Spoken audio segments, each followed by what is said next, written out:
நன்றி அண்ணா.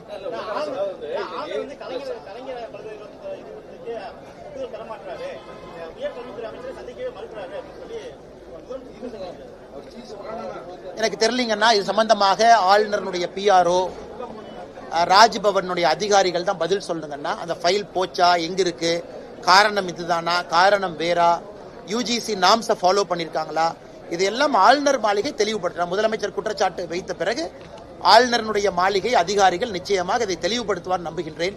ஏன்னா நான் இதுல லூப்பில் இல்லைங்கன்னா தெரியாதுங்க.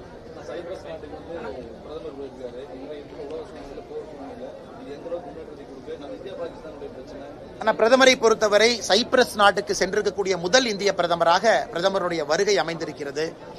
சைப்ரஸ் நாட்டினுடைய பிரதமரே முதல் முறையாக விமான நிலையத்துக்கு வந்து வாசலுக்கு வந்து பிரதமரை வரவேற்றாங்க.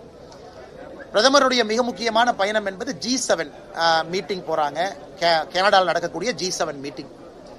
இந்தியா G7ல இல்லை என்றாலும் கூட சிறப்பு அழைப்பாளராக இந்தியாவை கூப்பிட்டுருக்கிறாங்க. கனடாவுடைய பிரதமர் கூப்பிட்டுருக்கிறாங்க. இந்த G7 முக்கியத்துவம் வாய்ந்த ஒரு மீட்டிங்கா நான் பாக்குறேங்கன்னா, ஒரு பக்கம் இஸ்ரேல் போர் சூழல் போய் கொண்டிருக்கிறது, ரஷ்யா உக்ரைன் போர் நடந்து கொண்டிருக்கிறது, அமெரிக்காவுக்குள்ள பிரச்சனைகள் எல்லாம் நம்ம பார்க்கிறோம், லாஸ் ஏஞ்சலஸ் எல்லாம். அதனால இன்னைக்கு நம்முடைய பிரதமருடைய வாதம் G7 அமைப்புல மிக முக்கியமா இருக்கும். ஏன்னா நேத்து இந்த SCOங்கிற அமைப்பு இருக்கு, பாகிஸ்தான் அதுல இருக்கிறாங்க. இவங்கெல்லாம் சேர்ந்து அதை வேற மாதிரி மாத்த பாக்குறாங்க, இஸ்லாம் வெர்சஸ் ஜூ அப்படிங்கிற மாதிரி மாத்த பாக்குறாங்க. ஆனா பிரதமரை பொறுத்தவரை 2 நாடுகளும் அமைதியா இருங்க, பேச்சுவார்த்தை மூலமா போங்கன்னு அந்த SCO கையெழுத்துல நம்ம கையெழுத்து போடல. ஏன்னா பாகிஸ்தான் உள்ளே இருந்து அது இஸ்லாம் வெர்சஸ் ஜூவிஷ்னு மாத்துறாங்க.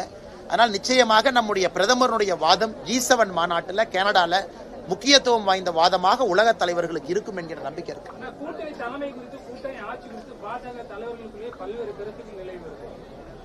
ஆனா எந்த குழப்பம் இல்லைங்கண்ணா, நான் தெளிவா புரிஞ்சுக்கண்ணா.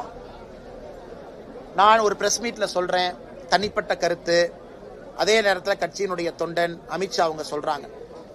இன்னைக்கு பாட்டாளி மக்கள் கட்சி அவங்க நேத்து ஒன்று சொல்றாங்க, கூட்டணி ஆட்சியில தான் நாங்க PMK இடம் பெறுவோம் அப்படின்னு அவங்க சொல்றாங்க. அன்புமணி ராமதாஸ் அவங்க சொல்றாங்க. தேமுதிக அவங்களும் அந்த கருத்தை வெளியே வைக்கிறாங்க. அதனால இன்னைக்கு இது பேச வேண்டிய சப்ஜெக்ட் இல்லைங்கன்னா, எல்லா கட்சிகளும் வளர்ந்திருக்கிறாங்க, எல்லா கட்சிகளும் உழைச்சிருக்கிறாங்க, எல்லா கட்சிகளும் அதிகாரத்திற்கு வர வேண்டும் என்று நினைக்கின்றார்கள். அதனால யார் பேசுவதும் தவறு கிடையாது. அதனால எல்லாமே பொறுத்திருங்க, கரெக்டான நேரத்தில் சம்பந்தப்பட்ட தலைவர்கள் பேசட்டும், அதுவரை பொறுமையா இருக்கும்.